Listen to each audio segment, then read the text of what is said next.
Welcome back to another episode of the Casey Campbell podcast. Casey Campbell with you, of course. We are pleased to be joined by Kole Raz, of course, the big winner of the Wanatchee 200 in the Northwest Super Late Model Series. How about up in the Pacific Northwest? How about that? Congrats, bud.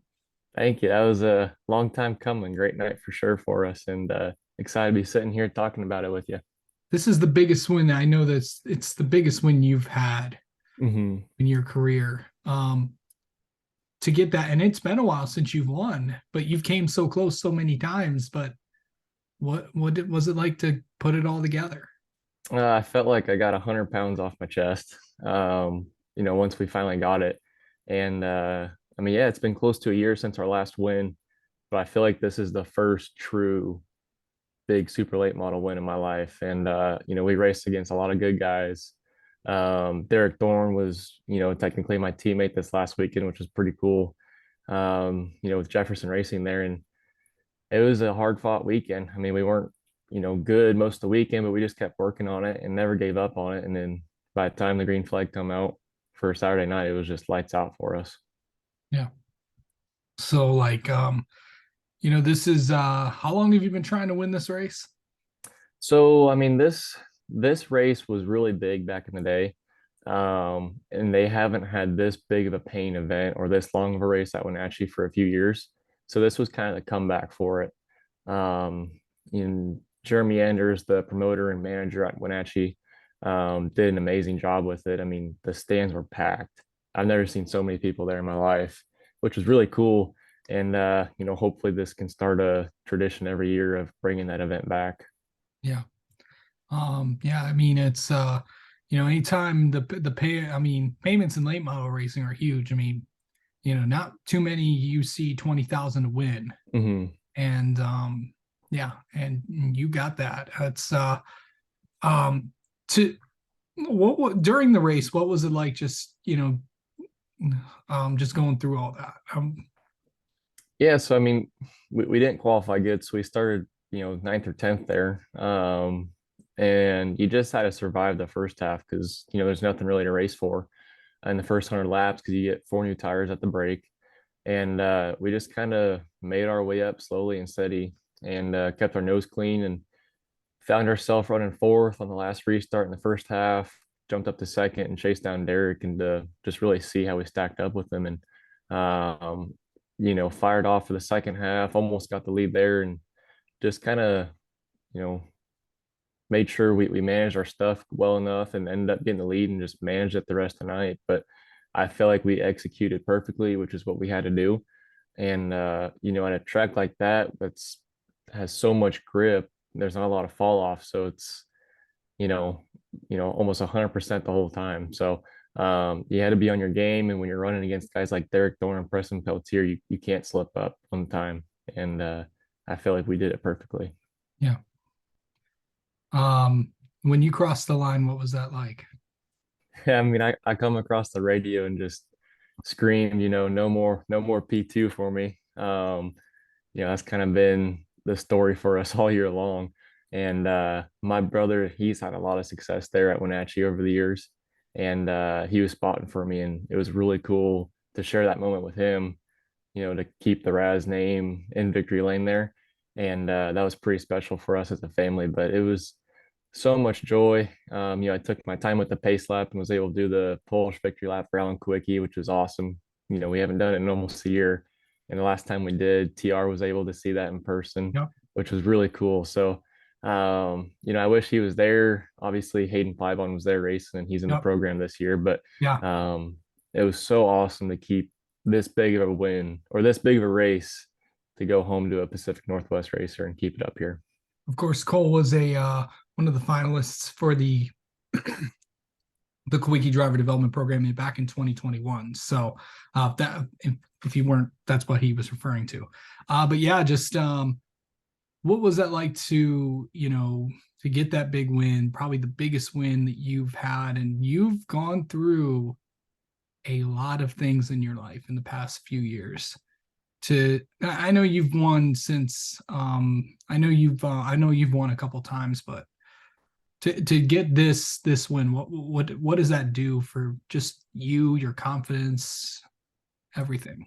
I mean, it's a huge confidence booster, right? I mean, when you beat the reigning snowball derby champion of Derek Thorne, in the same equipment, that was really cool. I was able to pick his brain throughout the weekend and throw some ideas off of each other and just really see how he operated. But I mean, running against guys like Preston Peltier and Derek Thorne and Hayden Plybon and Taylor Riddle, some of the best guys in the country in the Northwest. It's really awesome to see how we're able to stack up and how much we've elevated our own program over the years. And I mean, we've been put through the ringer the last 2, 3 years, and we found a lot of success early in our super late model career in Tucson. But, when you start traveling and doing these other things, you're going to be running against stiffer competition. We just could never get the ball rolling in the right direction for us and could never have the right luck to fall our way. And I think I've learned to find out that you at times you can make your own luck. And I think we just ran the smartest race that we could possibly have, and it paid off tremendously. Yeah. Um, so now that you have, now that you have the win to get everything that's there, but what's next? What's next for you, bud? We're gonna keep doing some racing up here around home. Evergreen Speedway has two big events coming up, end of June, end of July. We're running the Mark Galloway Shootout on June 24th, Mhm. and that's kind of tune up for us around the 5/8 mile there for the Summer Showdown, which is a marquee event for us in the Northwest. And we'll see what we can do there. I'm excited. That's my favorite racetrack by far, just with how rough and wore out it is and how fast it is. But I want to back up from this last weekend here. This was the first weekend with this race car and first time we ran with Darren Rapensky, the car owner. And for him to put me in his brand new race car, basically a stranger at the time, letting me do that was really awesome. And we had his family out there, and we're excited to have such a great start to a new relationship, and I'm excited to see where that can grow the rest of the year. Yeah. Is there any other times that besides just kind of take me through what your plans are for the rest of the year? Yeah, just kind of pick and choose some of the bigger races. What makes sense within our budget. I'm working pretty hard to pull some money together to try and go back east for the Snowball Derby. That's the biggest race in the country for the super late models. So I feel like the momentum is right with Port City race cars and the direction they're going with these new cars that they have. And that Port City just finished 1-2. So that was pretty awesome. And Gary Crooks, he's built a phenomenal organization over there out of North Carolina and Maine. So we'll see. I mean, kind of pick and choose where it makes sense for us and just try and go have as many good runs as we can and try and keep building the resume. For sure. Um, and so after this race, really, how did you what did you do after, like after you won? I mean, so Wenatchee is unique within itself because you don't have your trailers in the pits, so you have to unload everything. So that drags out the night even further. But we just had all the group of guys just kind of huddle around, and the guys that were old enough to drink, they were drinking, and we just had a good time and just try to soak it all up. I think we left the track around 1 a.m. and got back to the hotel, and that carried over to an even longer night, which was really fun. But just enjoyed the moment and spent it with really good people. And the people we got around us have been with us for many, many years. And it was cool for everybody to come together and just enjoy the time. Did you feel like that? Did you ever like? I know like when people haven't won in a while, did it ever cross your mind saying, am I gonna win again? Did that thought ever come through?